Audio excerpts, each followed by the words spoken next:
पाटील, विद्यार्थ्यांच्या आंदोलनाला भेट देण्यासाठी दिल्ली दौरा तुमचा केव्हा आहे?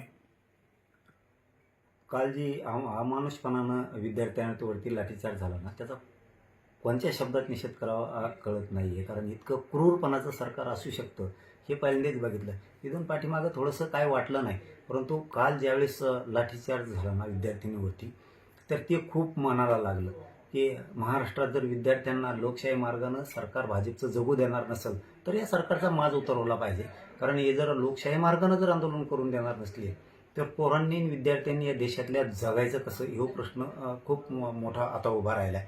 किती दिवस सहन करायचं?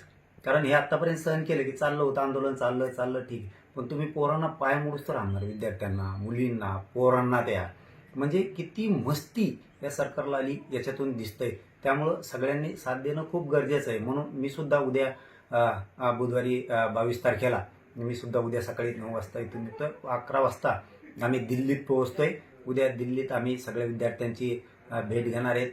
उपोषणला आपले सोनम सर बसले होते, त्यांनाही सोनम सरांना पाठिंबा देणं देशातल्या आणि राज्यातल्या घराघरातल्या गावागावातल्या लोकांनी पाठिंबा देणं गरजेचं आहे. ते सोनम भाऊ ते सोनम सर आपल्या लेकराबाळांच्या भविष्यासाठी लढत आहेत आणि त्यांच्या पाठीशी उभा राहणं आपली जबाबदारी. पण कालचा जो प्रकार झाला ना, तुम्हाला सांगतो, इतका भयंकर प्रकार होता तो कालचा.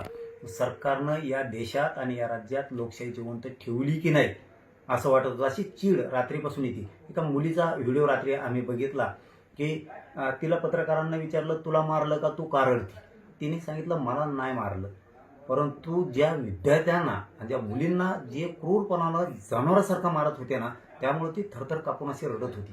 ते इतकं जिव्हारी लागलं ना त्या मुलीचं सांगणं. कारण तिने ज्यावेळेस तो मार बघितला दुसऱ्या मुलांना मारताना, तर ती स्वतः रडत होती. म्हणजे ती मार किती क्रूरपणानं या भाजप सरकारनं दिला असं नाही. भाजप सरकारला सरळ सांगणं आहे, लोकशाही मार्गानं त्या विद्यार्थ्यांना आंदोलन करू द्यावं, दडपशाही करू नये, नसता राज्यात तुम्हाला खूप जड जाईल आणि या देशात सुद्धा जड जाणार आहे.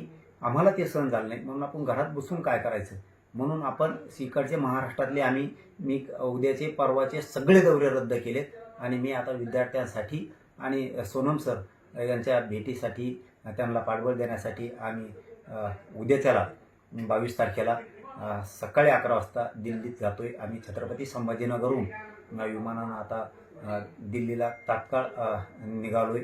उद्याच्याला आम्ही त्या विद्यार्थ्यात, त्यांच्या वेदनेत, त्यांच्या भविष्यासाठी आम्ही उद्या सहभागी होणार आहेत आणि लागल ती साथ त्या विद्यार्थ्यांना 100% आम्ही लागल ती साथ देणार.